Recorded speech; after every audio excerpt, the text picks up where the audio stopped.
Happy Saturday. Out for another awesome hike. Going to the top of Mount St. Helena. I'm out here by myself, no dog. I don't like taking pets on difficult hikes. You know, unlike a person that you can say, hey, this is going to be a tough hike, drink lots of water, carb up. You really can't prepare a dog, all right? They don't understand. So anything past a moderate hike, I really don't like taking her on. I stepped off kind of late, and I'm hoping to be at the summit a little before sunset, which means I get to come down all of this at night in the dark. And I do have lights, that's not an issue. And I know last week I quit a hike early because I didn't want to come down in the dark, but like I said, last week I had the dog. Check that out. Still a ways to go. Nowhere near the summit. The first mile is just a little foot trail, a lot of switchbacks, kind of sketchy in places. Now we're on a fire road, and as I understand it, we take the fire road right to the summit, as I understand it.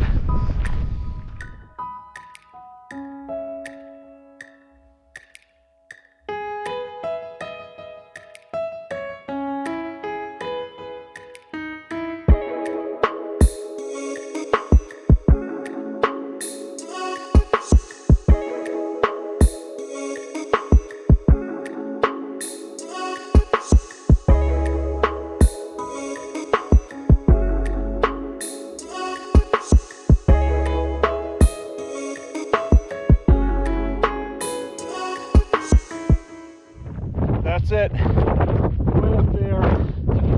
About a mile and a half to go. It's almost 4:30. I'm probably gonna get there right when it's getting dark. So that's gonna be a very dark 5 miles back. And it's getting pretty cool too. When I stepped off, it was probably in the mid to low 50s. I think right about now it's in the low 40s. And it's gonna be in the 30s probably on my way back. But I do have a warming layer, so I'm not just in a t-shirt. I'm not that stupid. I do got gloves. I'll be okay for a 5 mile jog back. I've definitely run in a lot worse. Semper Fi.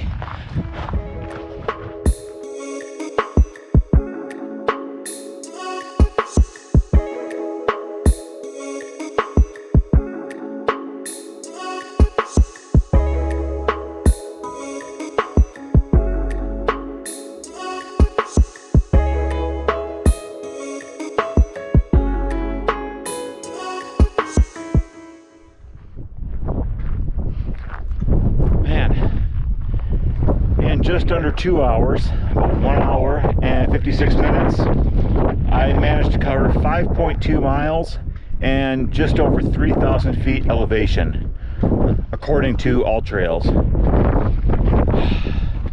Now I got 5 miles back. The sun has set. It wasn't much of a sunset, unfortunately. There's rain clouds moving in, which I did know about the rain coming in, so if I get wet, that's my fault. But I knew it is coming. It's just not supposed to be here until much later tonight, but you know, the weather's gonna do what the weather does. So now it's time to make the trek back in the dark. This ought to be interesting. On nights like this, I do a lot of thinking about the past and things I've experienced, and I just thought back to a really awful manager I used to have. I just hired the third member of my technology team. I was a technology supervisor in the animation industry. And I was having a touch base with my manager, and she was talking about my team.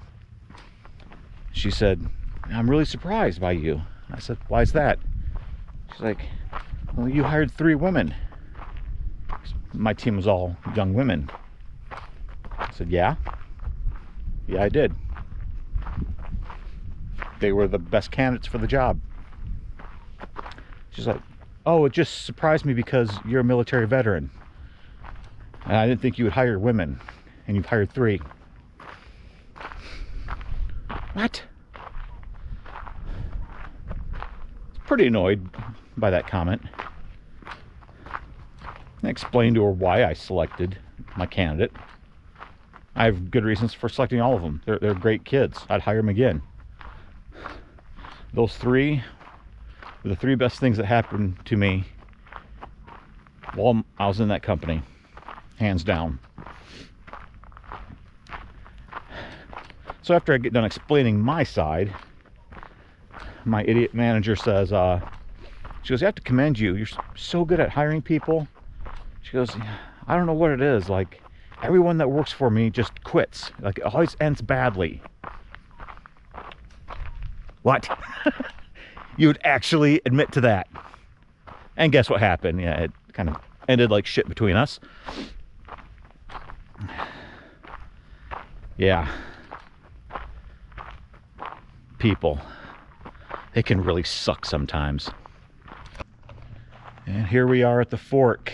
Heading this way is the foot trail that takes us off the fire road. It is a mile from here to the parking lot. However, the foot trail is pretty dodgy in places. I gotta watch my footing, especially at night. If you've watched my other videos when I'm out hiking, I know you've seen my fat ass trip in daylight. And it's definitely going to be a little more challenging, so I really need to be careful. Well, here we go.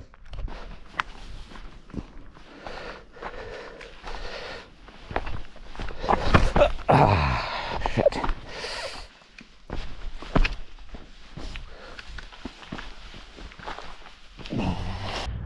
10.1 miles and 3 hours and 44 minutes.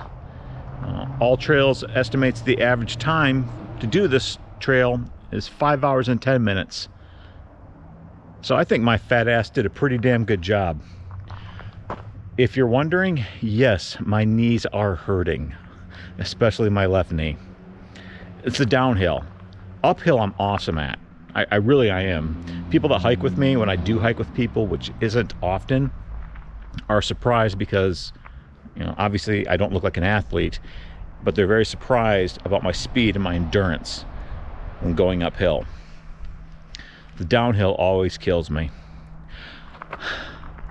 I'm going to give this trail a 5 stars on All Trails. If I could, I would give it a 4.5 out of 5. I think it's fine to do in the winter, these cooler months.